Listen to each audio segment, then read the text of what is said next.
Contoh, nggak usah kulihat orang lain. Aku sendiri sebagai seorang janda sudah 18 tahun. Saya tetap membayar perpuluhan. Tetapi Tuhan memberkati aku. Tuhan memberikan jalan yang terbaik di dalam hidupku dan keluargaku. Begitu Bang Juma.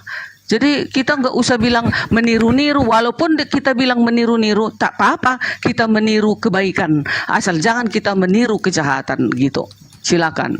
Iya, baik. Nah, kalau Ibu justru mengambil data di dalam kitab yang Ibu sebutkan tadi, misalnya dalam Matius 23.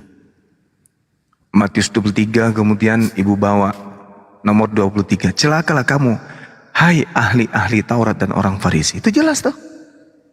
Disebut kok di situ. Ahli Taurat, orang Farisi, hai kamu orang munafik, sebab persembahan dari selasi, adas manis dan jintan kamu bayar. Tetapi yang terpenting dalam hukum Taurat, nah itu kan hukum Taurat, kalian abaikan, yaitu keadilan dan belas kasihan dan setia. Yang satu harus dilakukan dan yang lain jangan diabaikan. Berarti semuanya berarti. Jangan ada ilah lain, berarti nggak boleh. Yesus harus diturunkan jadi Tuhan, karena dia bukan ilah. Jangan diganti ilahnya Bani Israel berarti kalau begitu. Nah sedangkan kalau Ibu mengatakan meniru yang baik dan seterusnya, lalu kemudian Ibu tidak ada yang merasa negatif, semuanya baik-baik. Al-Quran memang sudah mengatakan bahwasanya di Al-Quran nih, ya, di Al-Quran, iblis itu berkata, Rabbi bima aqwaitani la uzayyanna lahum fil ardi wa ughwiyannahum ajma'in. Tuhanku, oleh karena engkau telah memutuskan bahwa aku ini sesat, aku pasti akan menjadikan kejahatan terasa indah bagi mereka di bumi. Ini kata iblis. Dan aku akan menyesatkan mereka semua. Nah, kembali kepada tema kita terkait dengan perpuluhan. Sekali lagi saya mengatakan, jalan solusinya itu ada. 2 Korintus 9 atau 2 Korintus 11. Saya bukan mengajari, bukan. Tapi memang harus kayak begitu. Mau dilarikan kemana perpuluhan ini? Disebabkan karena tak ada lagi kemudian data-data yang ada di perjanjian lama yang berlaku setelah Yesus mati di atas tiang salib. Tak ada lagi. Makanya muncul Advent. Advent ini adalah sekte baru yang kemudian baru berusia kurang lebih 200 tahun. Di antara nenek moyang mereka yang sudah kurang lebih 2000 tahun. Advent kemudian lahir melihat bahwa pola gaya yang dianut oleh nenek moyang mereka ini ada yang keliru. Sehingga mereka membentuk diri sendiri. Lahirlah Advent. Dan mengambil bagian kemudian dari perjanjian lama, kitabnya orang Yahudi. Sehingga antara Advent dengan agama nenek moyangnya berbeda. Cuman masalahnya sekarang, pohon yang tidak baik pasti akan melahirkan buah yang baik, tidak baik. Itu kata Yesus. Makanya saya katakan, kalau Ibu ingin perpuluhan seperti pola yang ada sekarang, tidak usah diganggu. Silakan Anda lanjutkan dengan pola itu, tapi jangan digunakan istilah perpuluhan, tapi gunakan aja persembahan atau penaburan rezeki dan seterusnya. Menabur rezeki atau menabur harta kepada pendeta dan seterusnya. Jangan perpuluhan, karena itu adalah ajaran yang sudah dibatalkan Paulus dengan mengatakan Yesus mati. Efesus 2 nomor 15. Yang kedua, orang yang belajar akan menertawakan kita. Karena kenapa? Semua yang disebut perpuluhan di dalam agama Yahudi atau di dalam kitab Tanakh itu adalah pusaka milik Bani Lewi. Itu tidak main-main. Itu bukan dibuat-buat, itu betul-betul pusaka milik Bani Lewi. Dan bahkan mereka didampingi oleh anak-anak Harun. Jadi tidak boleh dianggap main-main itu. Silakan menggunakan istilah menabur atau bersedekah atau apalah yang sesuai dengan persembahan atau penabur atau apa di situ. Tapi jangan kemudian dikatakan perpuluhan. Kenapa? Ini efeknya pendeta GL ini kena dia. Kenapa? Karena ketika dia membawa data tentang perpuluhan, mau berdialog dengan kita selesai. Bisa gulung itu perpuluhan.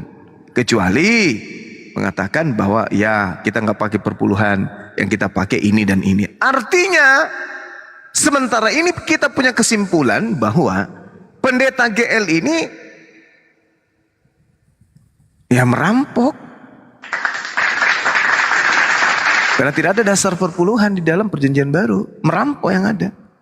Kalau ditetapkan sepersepuluh berarti merampok. Karena kalau kita lihat dalam 2 Korintus itu tak ada penetapan. Hanya dikatakan orang yang menabur sedikit menuai sedikit. Orang yang menabur banyak akan menuai banyak. Itu baru tepat. Tapi kalau perpuluhan, mana ada perpuluhan lagi di dalam perjanjian baru terkait dengan orang-orang Kristen. Itu hanya bercerita orang Farisi, ahli Taurat. Berarti masih bersentuhan dengan perjanjian lama. Seperti itu Bu Tarni, silakan.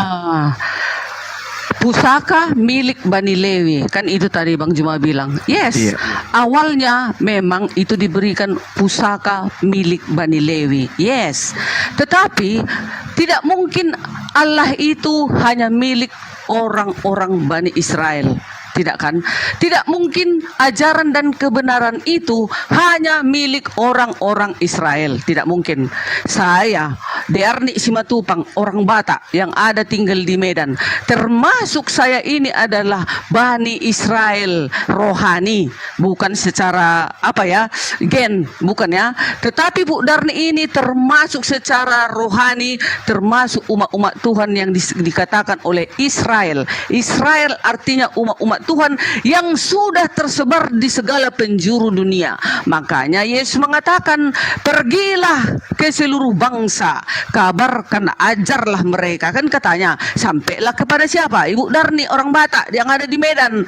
Jadi awalnya memang kebenaran itu datang di Bani Israel dan kemudian disebarkan ke seluruh penjuru dunia. Sampailah ke Pancuru Batu, itulah orang Batak, Dearni Simatupang, dan tetap mengajarkan kebenaran terdahulu dan sampai sekarang di perjanjian baru tetap diikuti ajaran-ajaran yang benar itu.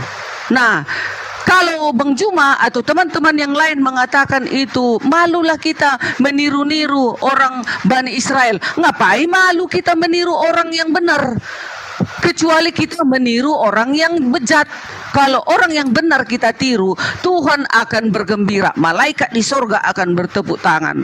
Jadi kami Masehi Advent hari ke-7 masih tetap mengadakan perpuluhan. Kalaupun ada umat yang mengatakan tidak baik itu perpuluhan, itu dimakan pendeta, itu suka hatinya. Mau apapun dia bilang, terserah dia. Yang penting di dalam pengajaran tentang perpuluhan ini adalah untuk kemajuan pekerjaan Tuhan di dalam organisasi tertentu, contohnya seperti kami umat Masehi Advent hari ke-7. Itulah kegunaan perpuluhan itu adalah untuk kemajuan pengembangan organisasi itu dan untuk membantu cara kehidupan para imam-imam itu, para pendeta yang menginjili kami, yang mengajari kami bagaimana hukum-hukum Tuhan yang harus kami terapkan. Jadi kalau Bang Juma mengatakan itu seperti itu, ya terserah Anda. Yang jelas saya sebagai umat biasa sampai hari ini saya masih tetap melakukannya, dan begitu saya melakukannya saya tetap terberkati. Itu Bang Juma. Oke, baik. Jadi gini Bu Darni, sudah ada 2 kecerobohan yang terjadi. Yang pertama, kalau begitu kami meniru yang baik. Yang kedua, Israel rohani. Nah sekarang lagi ini masuk lagi ke yang ketiga. Anda mengatakan bahwa Anda juga itu adalah umat Tuhan, umat Tuhan, kemudian yang sekarang hukum Tuhan untuk semua manusia. Padahal dalilnya sudah sangat jelas. Hukum Tuhan itu hanya datang kepada Bani Israel. Yeremia 31, 31, 32, 33. Aku akan mengadakan perjanjian baru dengan Bani Israel, Bani Yehuda. Hanya 2 yang disebut dari 12 suku dari Bani Israel. Kita tidak termasuk. Yaitu aku akan memasukkan hukum Taurat, bilangan, ulangan ke dalam batin setiap Bani Israel. Berarti berbicara tentang perpuluhan hanya untuk Bani Israel. Kemudian ketika dikatakan dalam Ulangan 33 nomor 4, hukum yang datang kepada Nabi Musa hanya berlaku kepada umatnya saja.